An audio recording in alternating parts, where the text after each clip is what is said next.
people here know who he is. I just want to read a real quick little saying that a member of the audience told me about. This is from Solzhenitsyn, and this is one of the reasons I think we're all here, and we kind of have to remind ourselves why we're doing this. He says, and how we burned in the cabins later thinking, what would things have been like if every security operative, when he went out at night to make an arrest, had been uncertain whether he would return alive and had to say goodbye to his family? Or if during periods of mass arrests, as for example in Leningrad, when they arrested a quarter of the entire city, people had not simply sat there in their lairs, paling with terror at every bang on the downstairs door and every step on the staircase, but had understood that they had nothing left to lose and had boldly set up in the downstairs hall an ambush of half a dozen people with axes, hammers, pokers, whatever else was on hand. After all, you knew ahead of time that those blue caps were out at night for no good purpose. But we didn't love freedom enough. That's what makes this country great. It's not diversity, it's freedom. Bill Cooper.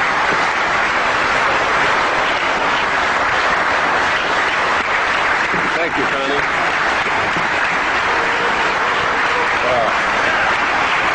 Thank you.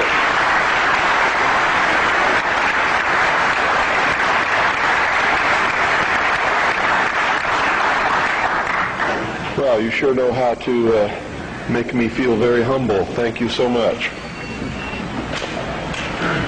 I think one of the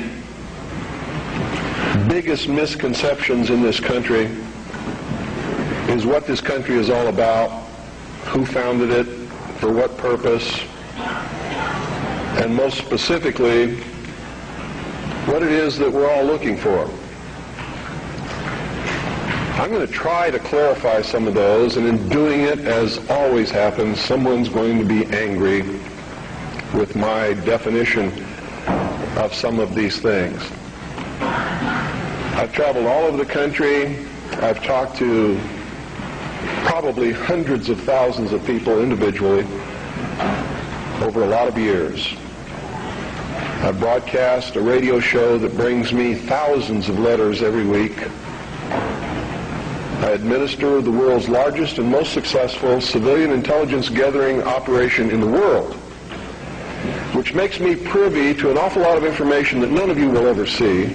And there's so much of it, I can never present it in a form that you would be able to look at it and digest it. So that puts a pretty big burden on me and the people who work with me in the intelligence service and in the CAGI News Service in order to digest this information, analyze it, and be able to present to you what we believe, and this is a subjective judgment, what you can digest and what you need to know at that particular time. And in doing this, digesting all this information, reading all of these letters from people of every kind of background that you can imagine, every race, every religion, every kind of agenda. And believe me, there's an awful lot of agendas going on in this country that are dangerous to Americans. Being promoted by people who claim to be Americans, who claim to be patriots, and who claim to be doing the best for this country, including those who want to destroy it and bring about a one-world totalitarian socialist government. They sincerely believe in their heart they're doing the right thing for humankind. You see, nobody gets up in the morning and sets out to do evil. Nobody consciously does that. I've never met any person in my entire life who said, I'm evil, I'm going to do evil things, I like to do evil things, I want to do evil things. They don't exist, in my knowledge. They may exist somewhere, people like Jeffrey Dahmer. And I believe that even Jeffrey Dahmer probably rationalized what he was doing in his own mind to make it right. Isn't that the way we all do things? Even if we do something wrong and we know we're doing something wrong, don't we attempt to rationalize it in our own mind and to our friends to justify what we're doing? So I believe it's a great fallacy to set out to brand those whom we disagree with as being evil people. The result of their actions we may perceive to be evil. We may perceive it to be bad. But I guarantee you those people don't see it that way. And when we present ourselves to them in that light, we're good and they're evil, Do you think we have a chance of getting them to listen to us? Not on your life. It's not going to happen. So I think we have to change the way we talk.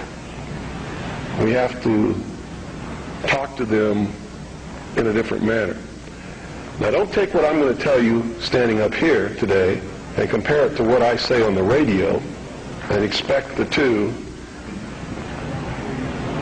to concur.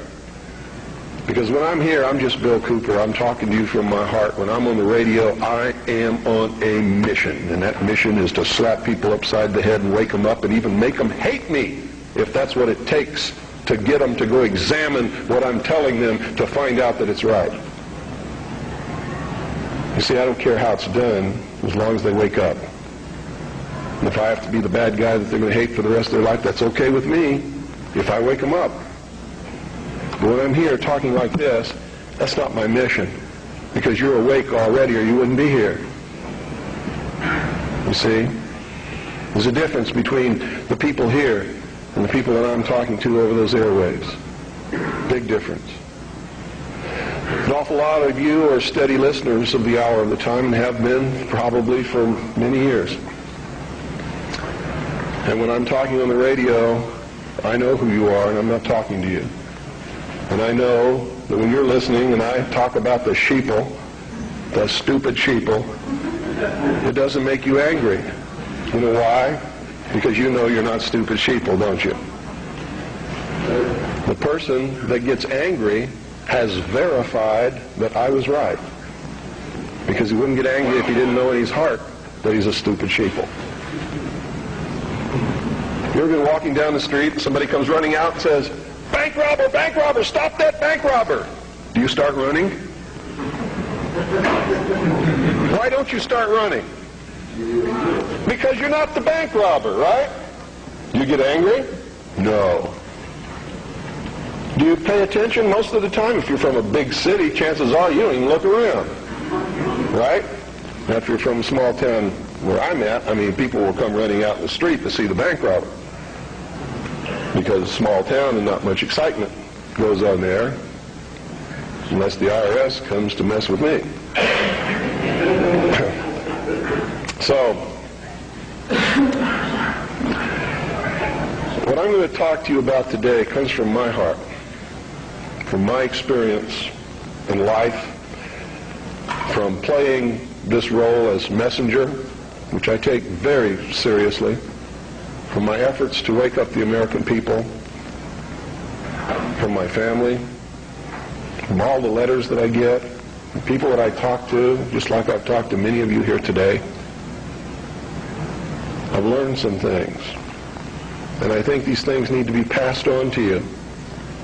And I think you need to start examining yourself, your agenda, your mission. Who are you? What are you about? What do you believe about America? Is it true? Are you helping to divide us more? Or are you helping to bring us together? Do you really understand what this country is all about? Now, I know this is going to make some of you angry. That's okay. I know that it's going to open some doors for some of you. I hope that it'll bring us all a little bit closer together. And I hope that everybody, once you've examined your own particular agenda, will try to make it fit better into what we should really be doing. And I'm going to start off way back in history, folks, because that's really where it began. The human race is young in the whole scope of the life of the earth. We're just a young species, really.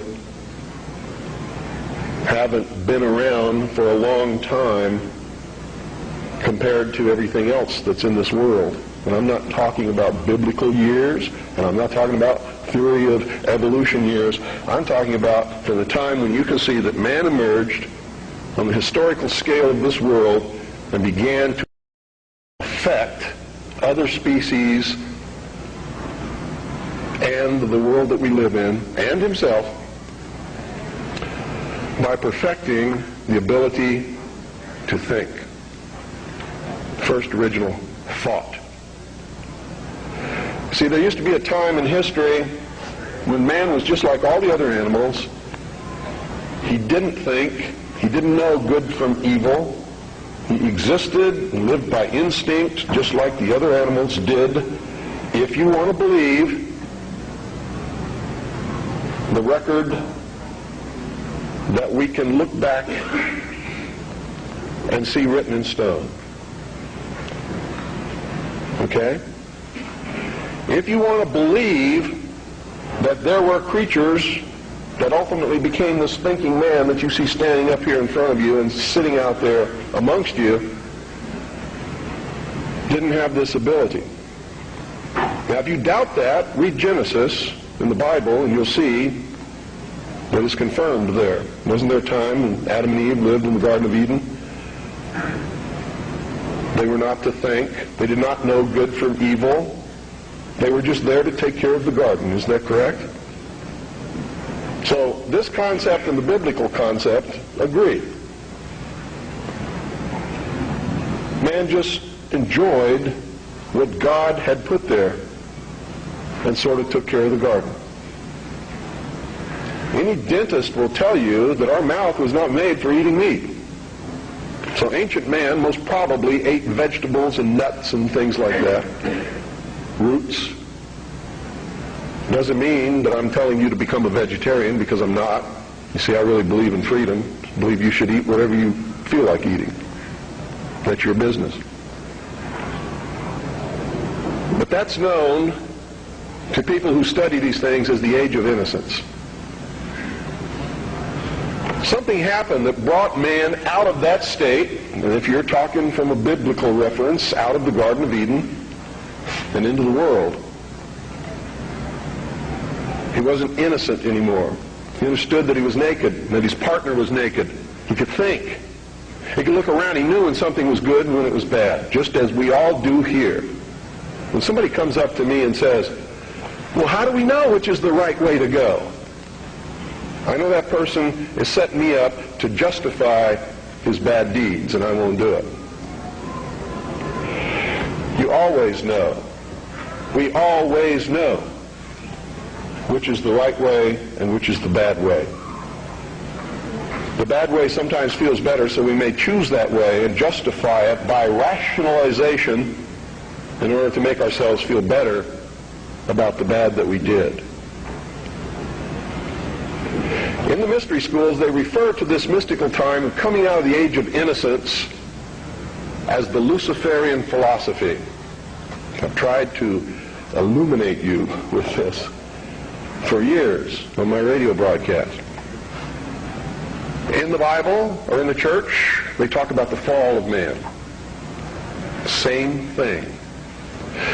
There's only one difference between the Luciferian philosophy and the fall of man, is that those who talk about the fall of man believe in God, whether or not they believe in a Savior. They believe in God. The ones who believe in the Luciferian philosophy do not. Now here's how that works.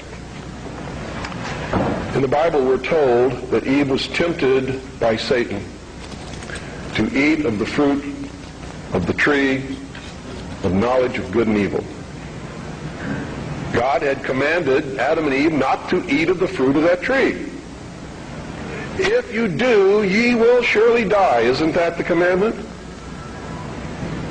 Lucifer, through his agent Satan, on the other hand, told Eve, God lied to you.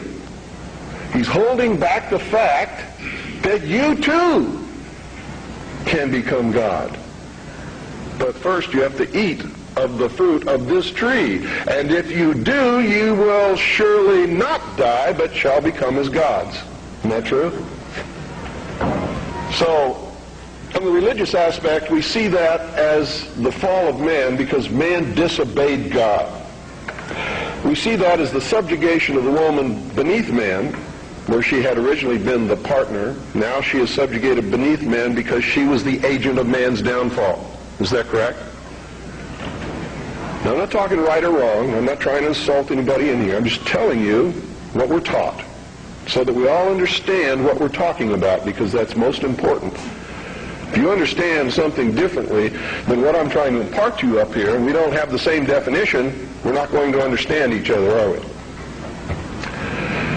The mysteries, on the other hand, look at this in a different light. Here's their story. It's a metaphor.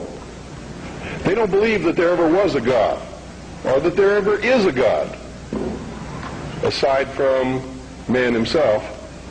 And man has not reached that state yet, but can, this is what they teach in the lodges, that if you perfect yourself as the temple of the God within and become Christed, you've all heard this in the New Age movement, you too can become God. In her movie, running on the beach, spinning around, I am God. Go ask her early in the morning when she just wakes up and goes and sits in front of the mirror and looks at her aging face and tries to cover it up with makeup if she's God. She may tell you a different story about that time. Around noon, she might be feeling better and become God again. But this is the reality of the human condition. We'd all love to be gods, wouldn't we? My question to Shirley MacLaine at one time was, please, Shirley, could you make me a universe?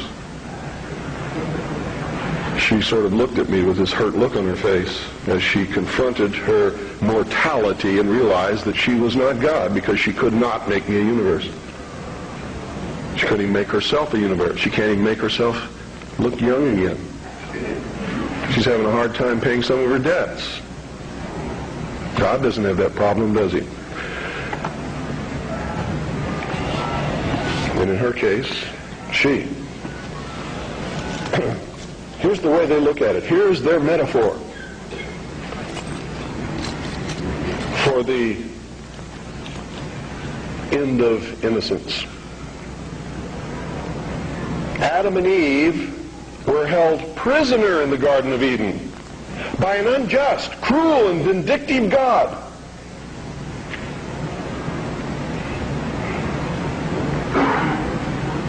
Until Lucifer, through his agent Satan, set man free from this garden by giving him the gift of intellect.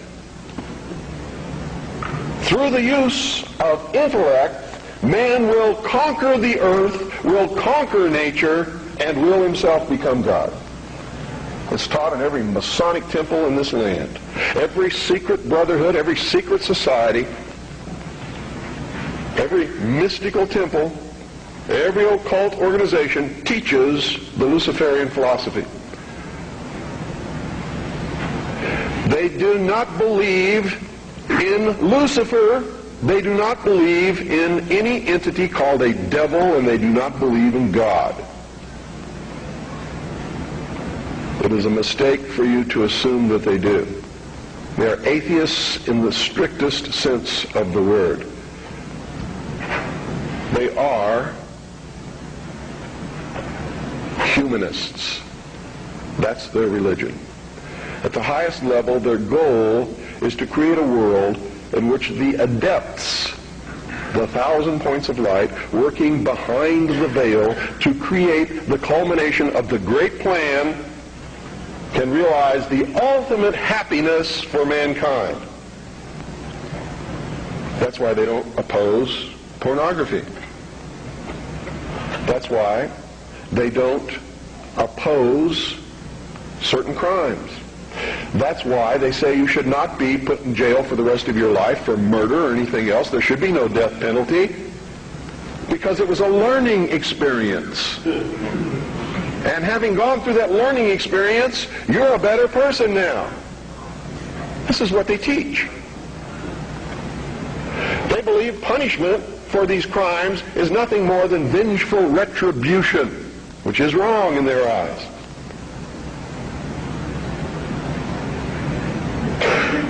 So these are really the two philosophies that we have competing with each other in the world today. Who brought man the gift of fire?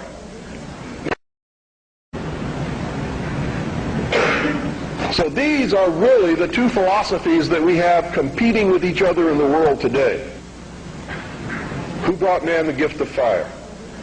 Prometheus. Who was Prometheus? Lucifer. What was the gift of fire? Knowledge, intellect. Hasn't man created industry, culture, society, science from the use of one solitary thing? Fire. Without fire, none of it would have occurred. None of it. Nothing. There would be no society without fire. That's how it's represented in the ancient myths and in the mysteries. How art thou fallen from heaven, O Lucifer, son of the morning? What is it represented as? A bolt of lightning struck a tree. The tree burst into flames. Ancient man, if you watch the movie Quest for Fire, rushed up and grabbed one of the burning branches, and it burned his hand, and he let it go. He probably didn't go any farther than that the first time. Second time, he may have found a deer that had been roasted by the heat of the fire in the forest. And being hungry, maybe he partook of some of that meat and found that it tasted pretty good. Also, the fire was warm and didn't get cold at night. And this is where the whole battle between the forces of light and darkness comes from. Man sat up on a rock one night watching the sunset and said, "Boy, I'm in deep trouble now. I can't see in the dark. There's wild beasts out there. There's tigers with teeth 7 inches long that want me for dinner. What am I going to do?" He didn't know what to do.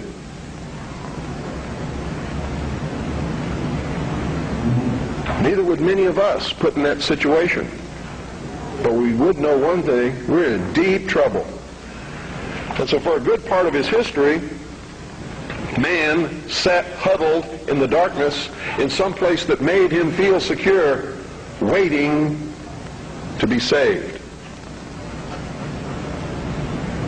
Now remember, folks, I'm not telling you what I believe. I'm telling you what is taught in the mysteries. I'm telling you what our enemies believe. Make no mistake about it, they are our mortal enemies. They want to see us wiped off the face of the earth.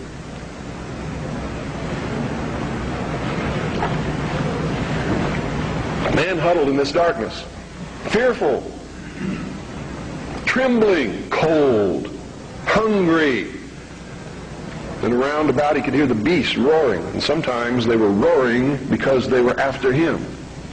And sometimes he was eaten. A man eventually saw another tree struck by lightning and grabbed that branch with that flame on it. And by a little experimentation, he learned how to keep that fire going. And if he could keep the fire going, he knew something nobody else knew, and he became the first king, the first priest, the first scientist, all rolled into one. And he would burn this fire and keep it going. And other men in the cold of the night, wanting to escape from the terrors that were out there, would gravitate toward this glow. And they would see this man sitting there. And if he was kind, he would let them come to the fire. And they would be warm. And they would be protected, because if the wild beast came, he'd pick up a branch and shove it in its face, and the beast would go away. And so the forces of light overcame the forces of darkness, and in the sunshine of the morning, the newly risen, resurrected child that had died the night before, their Savior, warmed them and saved them from the terrors of the prince of darkness. You have to study these things to understand your enemy. Any general who ventures upon a battlefield without understanding the enemy is doomed to defeat. Just like a militia that forms itself upon a peninsula has already created its own concentration camp, unless it has a navy.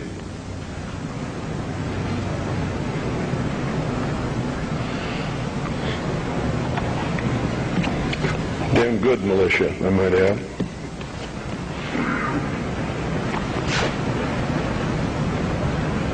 What is the upshot of this? What am I getting at here? These people believe, and they have conducted themselves according to their belief and their philosophy since the very dawn of man. These people learned how to control others through the use of a hidden knowledge. This ability to keep that fire going was a technology that nobody else knew. By observing the fire, by keeping it going, by creating ceremonies around this fire, they became a mystery to the others. A mystery always holds sway over those who don't understand it. And the priesthood was born. No king ever existed without the permission of the priesthood. And I don't care what religion you're talking about or what period of history you're talking about, it is the truth. The kings never had the power and don't to this day. Kings exist at the whim of the real power, which is the priesthood standing behind the throne.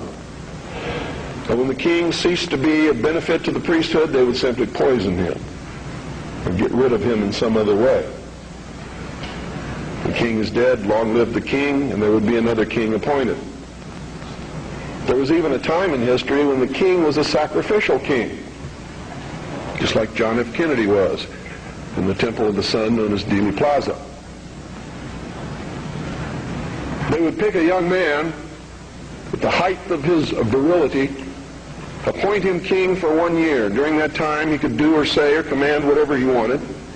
The priesthood was always there to make sure he commanded the right things, have any woman that he wanted, and at the end of the year, he was ceremoniously sacrificed upon a rock, his heart ripped out, his body dismembered into 14 pieces and scattered over the land. And this is where the legend of the Osirian cycle began. It was to ensure the fertility of the crops of the next year. And young men would volunteer for this in their patriotic duty to their kingdom, to their family, so that they could have prosperous years.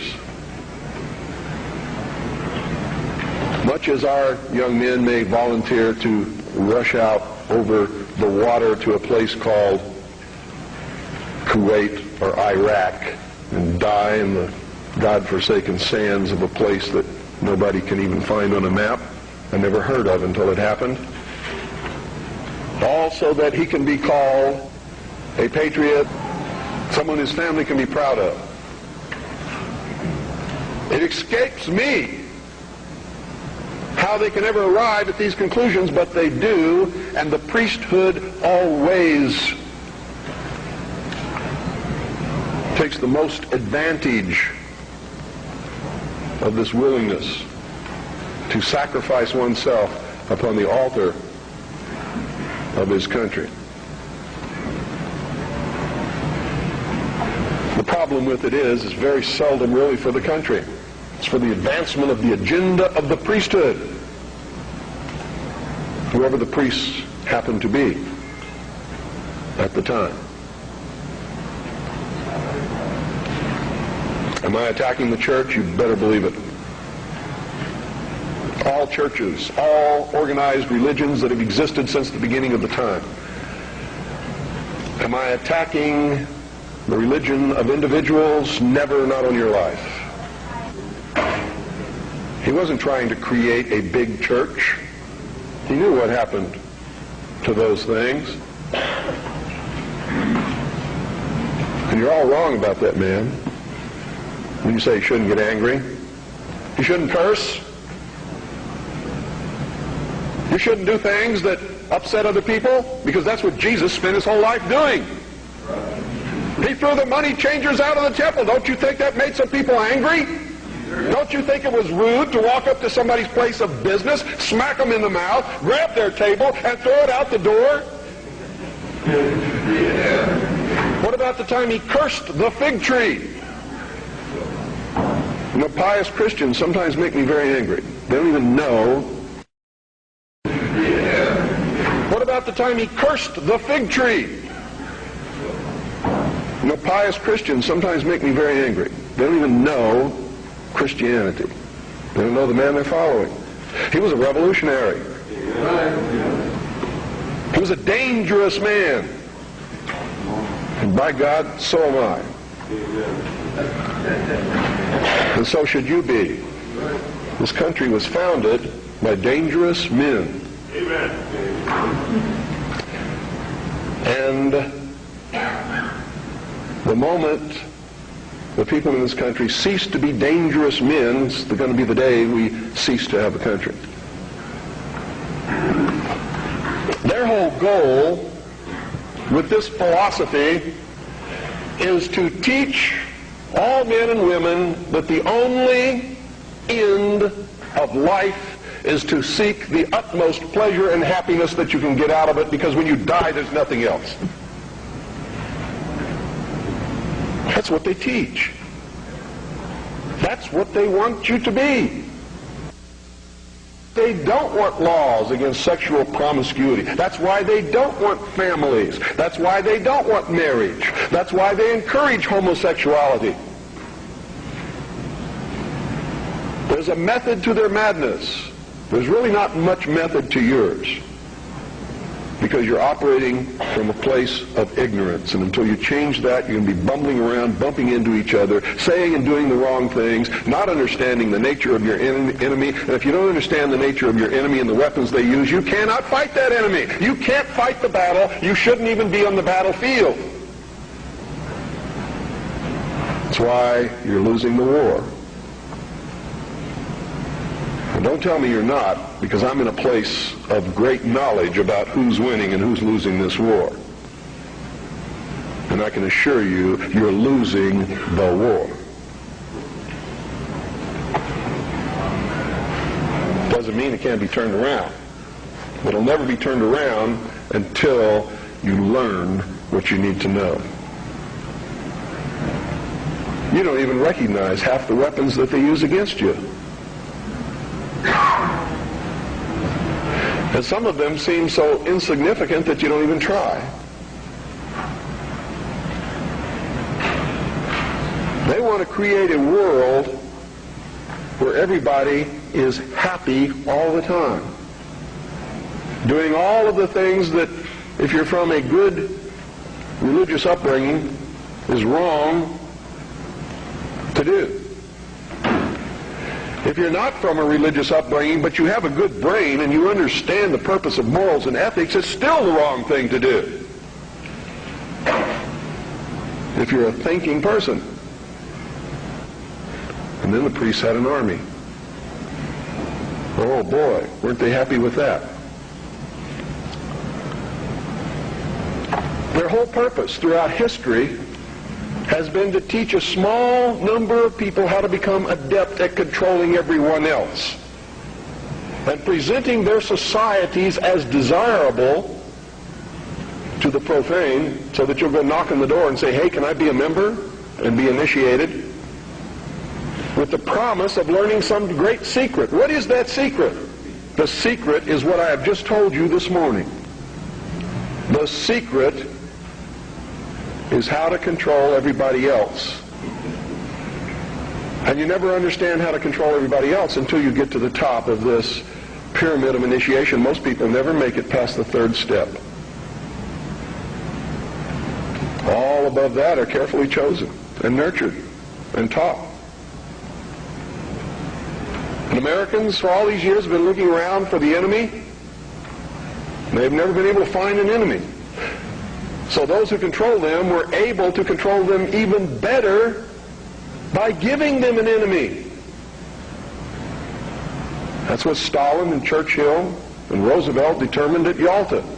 Who was going to be the enemy post-war? Turned out to be Stalin. And there was going to be this phony Cold War, so that the population would never discover the real enemy. And I'm talking about the population of the Soviet Union as well as the rest of the world. You see, the enemy has always been here. It's your uncle, your aunt, your father, your mother, your brother, your sister, your nephew, your nieces, who belong to the fraternal orders collectively known as the mysteries. the very highest degrees of which, combined together, make up a secret order known as the Illuminati. Their goal is to destroy all existing religions save theirs, all existing governments save theirs, and shackle the mob in a system of eternal oppressive debt chained to a computer for the rest of their life, in a propagandized world to make them believe that they are happy in this system. Now, do you think they're succeeding? Haven't I described to you just now exactly what is going on in the world today? Yes, they're succeeding. They're succeeding because the American people don't understand their enemy. They don't even know what's happening. People were extolling the virtues of Pat Buchanan and actually considering voting for that man for president, and he sent them all a postcard. And on the front of that postcard, he identified himself as a high priest of the mysteries. Because on the front of his Christmas cards that he sent to all of his followers was the penis of Osiris, the phallus, the obelisk, with a nice red bow tied around the base which represented the testes. You know what he was saying to you? Are there any children in here? He was saying, he was laughing at you. And so was every other member of the Illuminati. He was a highly degreed member of the sovereign and military order of the Knights of Malta, which was taken over in the Peasants' Revolt in England by the Knights Templars, who had sworn revenge upon the old Hospitallers of St. John's, which later became the Knights of Malta because of their role in the suppression of the Templars. How many of you watch Trinity Network? How many of you watch Pat Robertson? You ever seen the cross in the crown? Do you know what that means? It's the symbol of the Templars. The Knights Templar. It is the symbol of the unification of the church and the government over the people. Is that what you want? Every time any church gets control of government, the people suffer. It has always happened. That's why our founding fathers established a country where that was not supposed to happen, where everybody was free to worship at the altar of their choice. And if you think they were all of one mind, you better think again. How many religions of the Protestant group do you think existed in this country when our founding fathers put together the Constitution? Over 1,500 different groups, all claiming they were right, teaching a different dogma, quoting Scripture to justify what they said, and everybody else was going to hell. So don't give me this Christian nation bullshit, because that's what it is. This nation reflected Christian values because the people who made up the government in the early days were Christian, but none of them agreed with each other, and they still don't today. They very seldom ever have. What do you mean by Christian? Seventh-day Adventist? Branch Davidian? We need to do some serious evaluating, some serious checking out of agendas. You really want to take over the government and make it a theocracy? Because I'm going to tell you exactly what's going to happen if you do that. You're going to burn people at the stake who disagree with you. And if that happens, I'm going to have to take up arms all over again. And so will many of you, because you're going to be persecuted. You see? Because whichever one controls the government, you're going to have to conform to that teaching, and if you don't believe in it, you're a heretic. Do you understand what I'm talking about? What is our common bond truly? Freedom. Freedom. Without freedom, you can't be a Christian no matter what denomination you belong to. You can't be a Buddhist. You You can't own a donut shop. You can't drive from here to Oregon. You can't be an American because that's what it's all about, and that's the only thing that it's all about. Nothing else. Nothing else.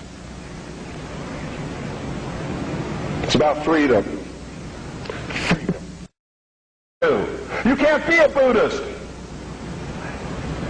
You can't own a donut shop. You can't drive from here to Oregon. You can't be an American because that's what it's all about, and that's the only thing that it's all about. Nothing else. Nothing else. It's about freedom. Freedom. Only freedom.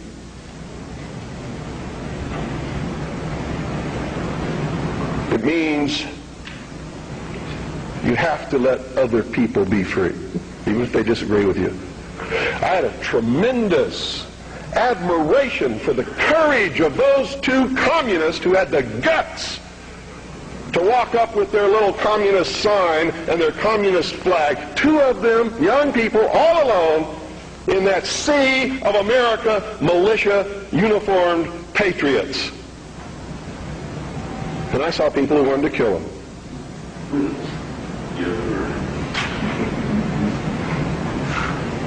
You know, I don't like their philosophy. They're misled, misguided. Communism is a terrible thing. But they had guts. I had a great respect for them. And I believe in freedom. Which means there is no way in the world that we could have had that meeting on your State House grounds this morning unless they had the right to do what they did. Then you had better understand that. Because if you stop them from having their freedom to make their political statement, you have stopped yourself. You have stopped everyone. And that must never happen in this country. It must never happen in this country. Because if it does, there'll never be another congregation like this, and you'll never hear me speak again because I'll be dead. And so will most of you. This country's about freedom. Because only with freedom can you have all of the other things that everybody professes that they want. It's the only way it can be done. I hear all kinds of misconceptions and misstatements.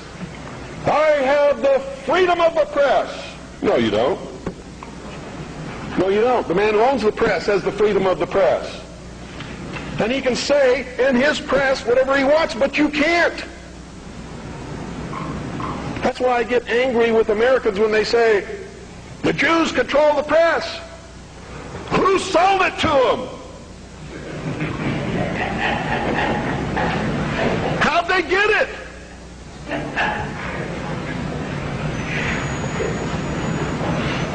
You want the press? Start a press. You want to be on the radio? Do it. But stop whining. Stop bitching. Stop complaining. That guy that owns the press, that's his press. He can do with it what he wants. Just like you do with your car what you want because it's your property. He doesn't owe you anything unless you've got a contract with his signature on it that says he will print what you say. If you can't produce that, he doesn't owe you anything. That's America. You know what's wonderful about America? You can have a press.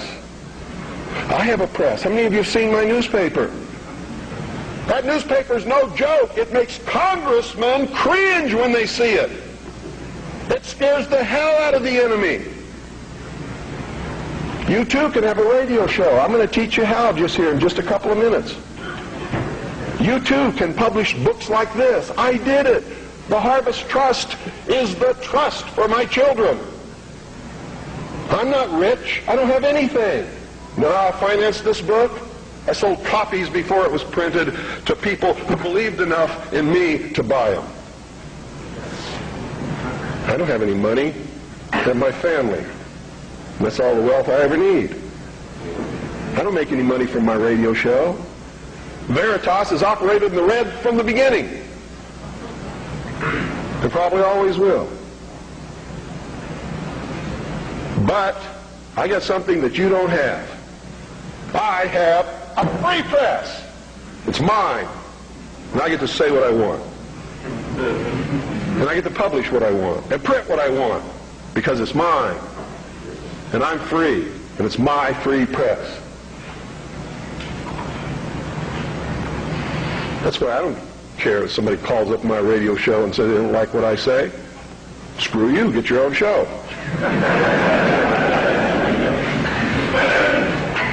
I don't care that they complain because I won't let them talk on my radio show. Screw you, get your own radio show. This is mine, belongs to me. I don't have any contract with you. I don't owe you anything. I was speaking in California one time. A lady stood up in the middle of the crowd and said, "You make me so angry. You're a terrible man. Why didn't you tell me this years ago?" She was lucky I was telling her then. I didn't owe her anything. But she blamed me because she didn't have the information that I was imparting to her on that day years ago. And I had it years before that. I didn't know how to do it. I would have.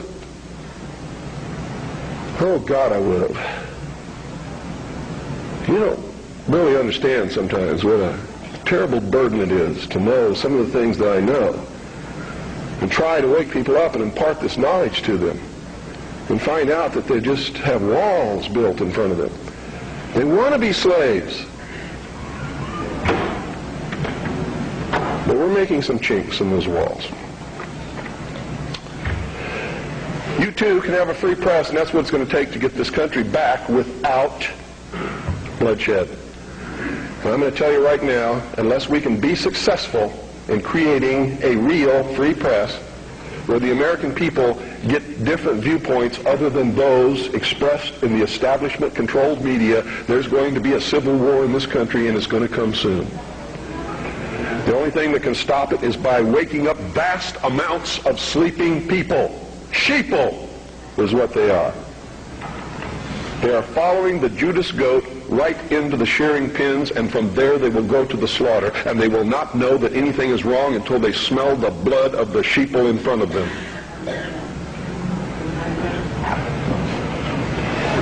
Anybody can publish a newsletter or a newspaper. Anybody. It is not expensive. It is not difficult.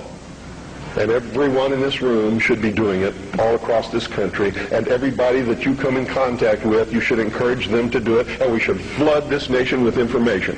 Not rumor, not opinion, not bullshit. Documented fact. Everything you print must be documented. If it's not, eventually people will stop reading your newsletter or your newspaper. Because all they have to do is check out a few things and find out it's not true, and you're finished. You must publish only documented fact. And you must stay away from printing articles from people who will not document as fact what they put in their articles. That's why my broadcast scares the hell out of socialists. That's why in a White House memorandum I was named as the most dangerous radio host in America, not because I'm going to go out and shoot somebody, but because I shoot documented facts which cannot be refuted. That's why. That's what's dangerous.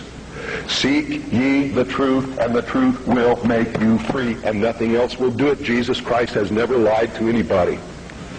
Why won't you listen to him? Don't spread a rumor. Spread the truth. Document it. Prove it. Make it irrefutable, and you too will become dangerous to those who admire us in lies and enslave us in socialism. Anytime any system makes you dependent upon anybody or anything or any system, you are enslaved. Understand that. It doesn't have to be chains of iron. You don't have to be hanging up on a wall. You just have to be obligated. That's all it takes. You too can have your own radio station and broadcast anything that you want. You can broadcast your own shows. You can be your own host on that show. You can broadcast tapes of other shows. We encourage people to buy satellite receiving stations across this country, purchase a very simple FM, low-power transmitting kit, and set up their own FM radio station in their hometown. And we now have over 670 people across the nation. It's not expensive. If one person cannot afford the cost, what is wrong with 8 or 10 or 15 or 20 of you? It's not expensive. If one person cannot afford the cost, what is wrong with 8 or 10 or 15 or 20 of you getting together, pooling your money, buying one satellite receiving station, a small FM low-power transmitter, and setting up your own broadcasting station? I hope you will broadcast the truth and not some agenda. You see, what happens when you broadcast the truth is you piss everybody off.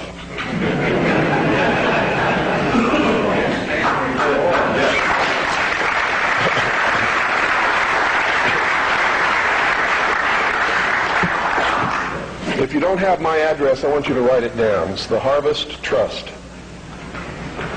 P.O. Box 1970. I'll repeat it a couple of times. Eagar, Arizona. Eagar is spelled E-A-G-A-R.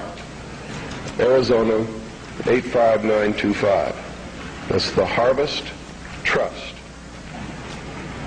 P.O. Box 1970. Eagar, Arizona 85925. If you have purchased Oklahoma City Day One, it's on the back cover at the bottom. If you don't have a pen and you would like to have the address, you can go up to my wife's table upstairs on the second floor and get one of our flyers. The address will be on the flyer. And all you have to do is purchase that equipment, set it up, hook it into the satellite receiver, and you're on the air with your own radio station within just a few weeks.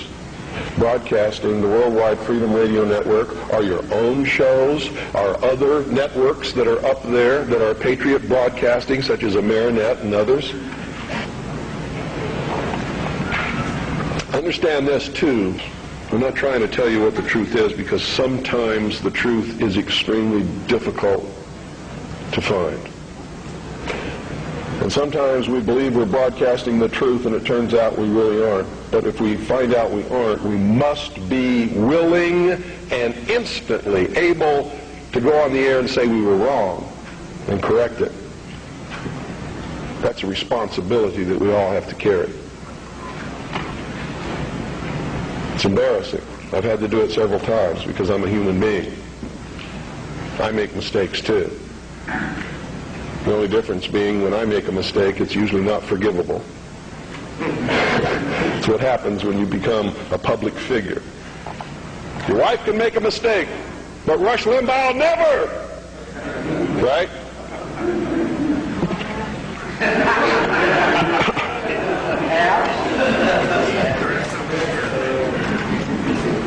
I want you all to get interested in this.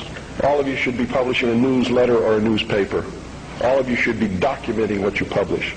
All of you should have a satellite receiving station and be rebroadcasting programming to your neighborhood. All you got to do is make sure that you're broadcasting on a frequency that's not interfering with any other broadcast. Which means you don't just check it at your house.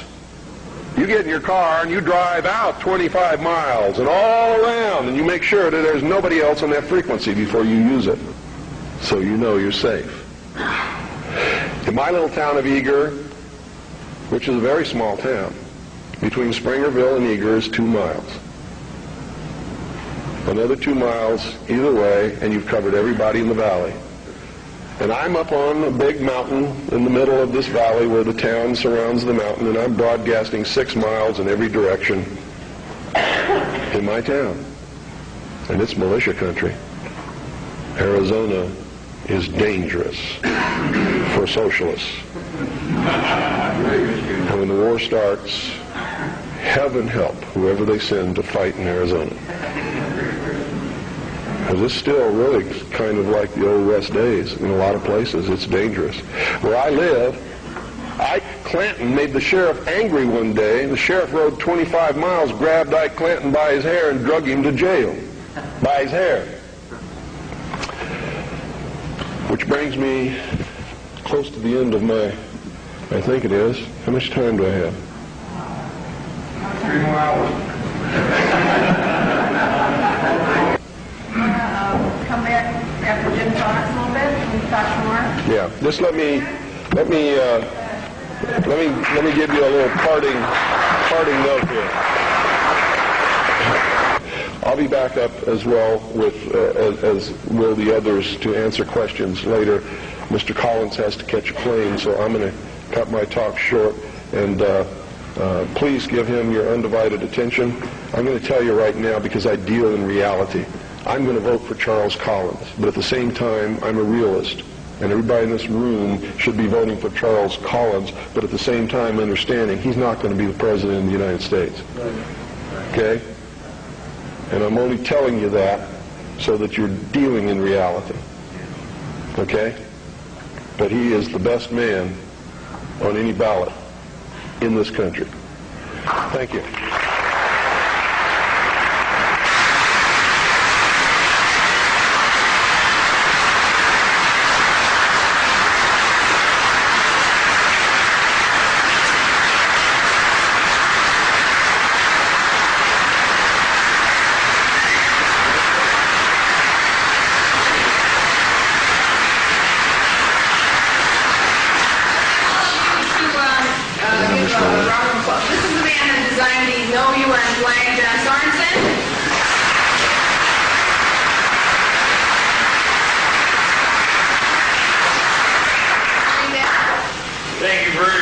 Bill, for coming in, and this is, did you read the other ones too, or? Go ahead.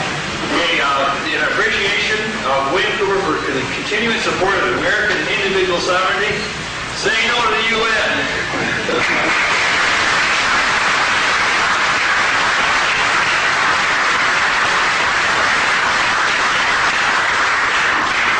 I had this crazy dream.